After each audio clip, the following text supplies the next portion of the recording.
नमस्कार साथियों, infusion notes के यूट्यूब चैनल पर आपका स्वागत है। मैं आपका साथी कपिल तिवारी आज आपके सामने 15 सितंबर 2023 इंडिया करंट अफेयर्स का सेशन लेकर प्रस्तुत हूँ। जितनी भी प्रतियोगिता परीक्षाएं होती हैं जिनमें इंडिया करंट अफेयर्स पूछा जाता है साथियों, उन सभी प्रतियोगिता परीक्षा में यह सेशन आपके लिए समान रूप से उपयोगी रहेगा। मेरा प्रयास रहेगा कि आपको कम समय में क्वालिटी वाले पर्सन मैं प्रोवाइड कराऊं। मेरे द्वारा किया जा रहा है यह प्रयास अगर साथियों आपको पसंद आ रहा है तो इस सेशन को लाइक व शेयर जरूर कीजिएगा। इन्फ्यूजन नोट्स के यूट्यूब चैनल को लाइक व सब्सक्राइब कीजिएगा। तो साथियों शुरुआत करेंगे अपने पहले क्वेश्चन से। पहला क्वेश्चन है आपके सामने, आपसे पूछा गया है भारत और किस देश ने ऊर्जा के क्षेत्र में सहयोग के लिए समझौता किया है। इंपॉर्टेंट क्वेश्चन है, पूछा जा सकता है। आपसे पूछा है भारत और किस देश ने ऊर्जा के क्षेत्र में सहयोग के लिए हस्ताक्षर किए यानी समझौता हुआ है। किन दो देशों के बीच, भारत और किस देश के साथ ये पूछा गया है, तो आंसर होगा सऊदी अरब। यानी दो देश कौन कौन से हो गए, भारत और जो सऊदी अरब है, उन दोनों के बीच ऊर्जा के क्षेत्र में सहयोग के लिए एक समझौता हुआ है। भारत की ओर से इसमें केंद्रीय नवीन एवं नवीनीकरणीय ऊर्जा मंत्री आर.के. सिंह है। कौन है, भारत की ओर से किसने, नवीन एवं नवीनकरणीय ऊर्जा मंत्री आर.के. सिंह है। वह सऊदी अरब की ओर से इसमें अब्दुल अजीज बिन सलमान है, दोनों ने हस्ताक्षर है जो किए हैं। इंपॉर्टेंट रहेगा, दोनों अब साथियों ऊर्जा के क्षेत्र में दोनों देश भारत व सऊदी अरब है जो कार्य करेंगे। भारत की ओर से जो केंद्रीय नवीन एवं नवीकरणीय ऊर्जा मंत्री हैं आर.के. सिंह, व सऊदी अरब की ओर से जो अब्दुल अजीज बिन सलमान है, उन दोनों के बीच है जो समझौता हुआ है। इंपॉर्टेंट रहेगा। अगले क्वेश्चन पर बढ़ेंगे। अगला क्वेश्चन भी इंपॉर्टेंट है साथियों। हाल ही में गोपाल बांगले किस देश में भारत के उच्चायुक्त नियुक्त किए गए हैं। इंपॉर्टेंट रहेगा साथियों, आगामी प्रतियोगिता परीक्षा में पूछा जा सकता है। आपको ही पता है कि उच्चायुक्त से संबंधित पर्सन है जो पूछा जाता है। आपसे पूछा गया है कि गोपाल बांगले किस देश में भारत के उच्चायुक्त नियुक्त किए गए हैं, तो ऑस्ट्रेलिया इसका आंसर रहेगा। यानी जो अभी गोपाल बांगले हैं उनको ऑस्ट्रेलिया में जो भारत के उच्चायुक्त के तौर पर है जो नियुक्त किया गया है। ये 1992 बेंच के आईएफएस अधिकारी हैं, आईएफएस अधिकारी हैं। कौन है, गोपाल बांगले। यह वर्तमान में श्रीलंका में उच्चायुक्त पद पर नियुक्त है। यानी अभी ये वर्तमान में कहां पर है, श्रीलंका में उच्चायुक्त पद पर तैनात है। इंपॉर्टेंट है साथियों, पूछा जा सकता है। यानी अभी ये तो वर्तमान में तो श्रीलंका में उच्चायुक्त हैं, अब उन्हें इनकी जो नियुक्ति है वहां से इनका कार्यकाल पूरा होते ही इन्हें ऑस्ट्रेलिया भेजा जाएगा। किसे, गोपाल बांगले। इंपॉर्टेंट है साथियों, पूछा जा सकता है। आगे बढ़ेंगे, अगले क्वेश्चन पर बात करेंगे। अगला क्वेश्चन भी इंपॉर्टेंट है। आपसे पूछा गया है European company Airbus defence, European company कौन सी, एयरबस डिफेंस एंड स्पेस ने भारत को कौन सा विमान सौंपा। इंपॉर्टेंट रहेगा साथियों, आगामी प्रतियोगिता परीक्षा में मोस्ट इंपॉर्टेंट क्वेश्चन है, आपसे पूछा जा सकता है। आपसे पूछा गया है यूरोपियन कंपनी एयर बस डिफेंस एंड स्पेस ने भारत को कौन सा विमान सौंपा है, तो यह है C-295। कौन सा, C-295 इसका शॉर्ट नाम है। अपने इस पर बात करें, C-295 technical military airlift, C-295 technical military airlift है जो सौंपा है किसने, European company airbase defence and space ने है जो भारत को सौंपा है C-295। वायुसेना के प्रमुख वी.आर. चौधरी ने स्पेन के वायुसेना शहर में इसको रिसीव किया है। यानी इसके लिए कौन गए, अपने वायुसेना के प्रमुख कौन है,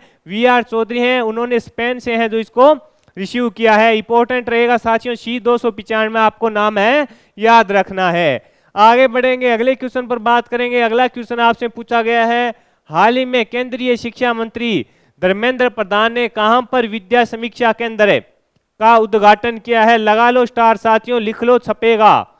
आगामी प्रतियोगिता परीक्षा जिसमें इंडिया करंट अफेयर पूछा जाता है उसमें यह क्वेश्चन आपको मिल सकता है। आपसे पूछा गया है केंद्रीय शिक्षा मंत्री कौन है, धर्मेंद्र प्रधान ने कहां पर विद्या समीक्षा केंद्र का उद्घाटन किया है, तो आंसर रहेगा उत्तराखंड। आंसर क्या रहेगा, उत्तराखंड में किया है। किसने किया है, केंद्रीय शिक्षा मंत्री कौन है, धर्मेंद्र प्रधान है जिन्होंने इसका उद्घाटन किया है। इसमें क्या होगा साथियों कि इसमें जितने भी राज्य में, उत्तराखंड के देहरादून में, ये भी इंपॉर्टेंट रहेगा, उत्तराखंड के देहरादून में किया गया। इससे क्या होगा कि जो राज्य के जितने ही स्कूल हैं उनके सारा डाटा एक साथ एक क्लिक के माध्यम से है जो देखा जा सकता है, यानी सारे स्कूलों का डाटा इससे एक साथ है जो एक क्लिक से इसमें जितने भी स्कूल हैं, स्कूलों का जो डाटा है वो एक साथ एक क्लिक से देखा जा सकता है।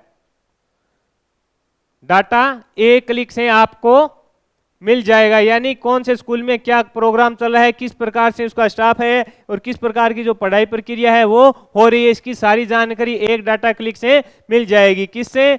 इससे विद्या समीक्षा केंद्र है, इससे मिलेगी। इसका उद्घाटन किसने किया? केंद्रीय शिक्षा मंत्री धर्मेंद्र प्रधान ने किया। कहाँ किया? उत्तराखंड के देहरादून में किया। इससे पहले अगर भारत में आपसे पूछे कहाँ है, तो इससे पहले गुजरात में है।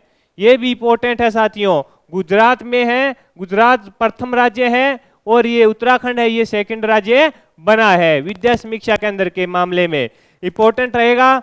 और मुख्यमंत्री कौन है? पुष्कर सिंह है, ये भी आपको पता होना चाहिए।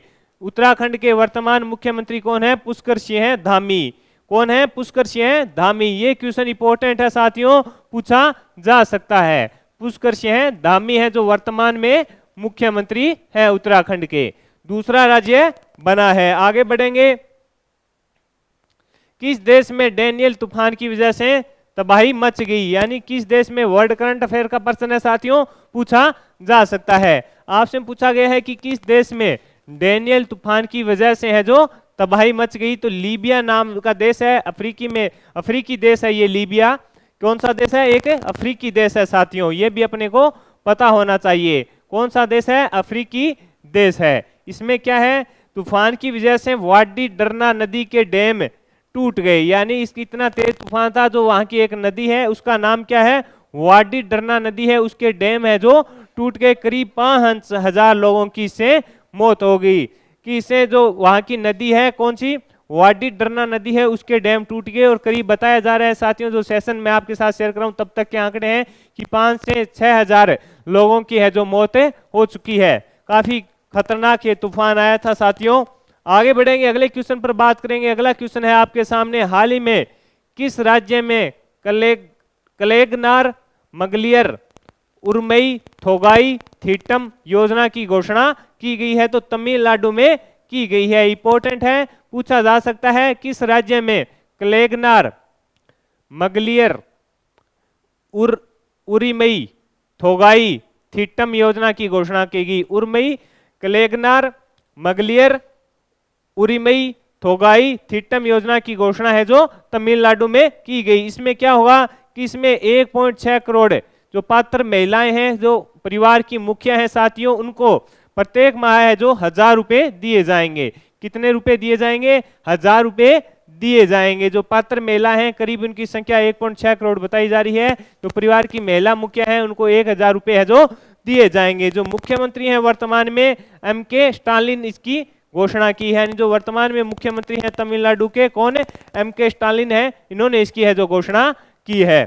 आगे बढ़ेंगे, अगले क्वेश्चन पर बात करेंगे। अगला क्वेश्चन है आपके सामने, हाल ही में एडीआर की रिपोर्ट के अनुसार सबसे अधिक किस राज्य के सांसदों पर आपराधिक केस है? इंपॉर्टेंट है, पूछा जा सकता है। कि आपसे पूछा गया है कि हाल ही में एडीआर की रिपोर्ट के अनुसार सबसे अधिक किस राज्य के सांसदों पर आपराधिक केस है? तो आंसर है केरल। आंसर क्या रहेगा साथियों? केरल है। अभी जो एडीआर की रिपोर्ट आई है उसमें बताया गया है कि जो केरल राज्य के सांसद हैं उन पर सबसे ज्यादा आपराधिक केस है। केरल के जो 29 सांसद हैं उनमें से 23 के खिलाफ है जो आपराधिक केस दर्ज है। इसके अलावा संसद के 763 सदस्यों में से 306 के खिलाफ है जो केस दर्ज है। ये आंकड़े आपको ही पता चल गए हों कि क्या चीजें हैं, कि केरल के 29 सांसदों में से 23 के खिलाफ है जो केस दर्ज है, और इसके अलावा जो संसद के 763 सदस्य हैं उनमें 306 के खिलाफ है जो केस दर्ज है, पूछा जा सकता है साथियों। आगे बढ़ेंगे, अगले क्वेश्चन पर बात करेंगे। अगला क्वेश्चन है, महाराष्ट्र ने किसको हराकर 5वीं राष्ट्रीय व्हील चेयर रग्बी चैंपियनशिप जीती? क्या है कि महाराष्ट्र, किसने? महाराष्ट्र ने किसको हराकर 5वीं राष्ट्रीय व्हील चेयर रग्बी चैंपियनशिप जीती? तो आंसर रहेगा कर्नाटक। आंसर क्या रहेगा? कर्नाटक है। किसने जीती है? महाराष्ट्र ने किसको हराकर जीती है? कर्नाटक को हराकर जीती है। अब इसका पूछे आयोजन कहाँ किया गया था, तो इसका आयोजन पुणे में किया गया था। महाराष्ट्र ने कर्नाटक पर 31-10 के अंतिम स्कोर के साथ चैंपियनशिप जीत ली। इंपॉर्टेंट है, पूछा जा सकता है। इसका आयोजन भी याद रखना साथियों, पुणे में इसका है जो आयोजन किया गया। आगे बढ़ेंगे, अगले क्वेश्चन पर बात करेंगे। अगला क्वेश्चन आपके सामने है। हाल ही में खाद्य और कृषि संगठन ने किसानों के अधिकारों के लिए प्रथम वैश्विक संगोष्ठी का आयोजन नई दिल्ली में किया। इसका शुभारंभ है जो किसने किया? तो राष्ट्रपति द्रौपदी मुर्मू ने किया। इंपॉर्टेंट रहेगा, आपसे पूछा गया कि हाल ही में खाद्य और कृषि संगठन ने जो किसानों को अधिकारों के लिए एक प्रथम वैश्विक संगोष्ठी का आयोजन किया। आपसे ये भी पूछ सकता है कि किसानों के लिए खाद्य और कृषि संगठन ने किसानों के लिए उनके अधिकारों के लिए एक संगोष्ठी का आयोजन कहाँ किया? आंसर होना चाहिए नई दिल्ली में किया। अब आपसे पूछे इसका शुभारंभ किसने किया, तो इसका शुभारंभ है जो द्रौपदी मुर्मू ने किया। इसमें क्या रहेगा? जो किसान है उनके अधिकारों के बारे में और उनकी आय बढ़ाने के बारे में इस पर चर्चा की गई। अगले क्वेश्चन पर बढ़ेंगे साथियों। अगला क्वेश्चन है आपके सामने।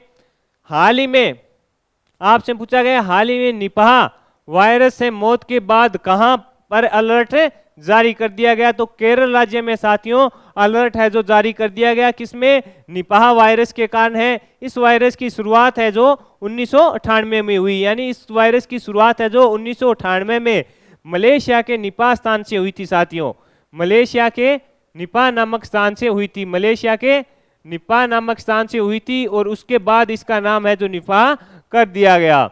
यह जूनोटिक बीमारी है, यानी ये जानवरों से मनुष्य के बीच भी आती है। इसमें क्या होता है? सबसे ज्यादा जो मनुष्य का मस्तिष्क है उस पर इसका असर होता है। मनुष्य के मस्तिष्क पर इसका सबसे ज्यादा असर होता है। जो मुख्य इसका फेज होता है मनुष्य के मस्तिष्क पर, इसका काफी भयंकर असर होता है। केरल में इसके खिलाफ है जो 4 केस मिले थे शायद, उसके बाद वहां पे अलर्ट है जो जारी कर दिया है। आगे बढ़ेंगे, अगले क्वेश्चन पर बात करेंगे साथियों। अगला क्वेश्चन है आपके सामने। रोमानिया की टेनिस खिलाड़ी सिमोना, कौन है? रोमानिया की टेनिस खिलाड़ी है सिमोना हालेप पर डोपिंग की वजह से कितने साल का प्रतिबंध लगा दिया गया है? तो 4 साल का। कितने साल का? 4 साल का। किस पर है? रोमानिया की खिलाड़ी का नाम क्या है? Simona Halep.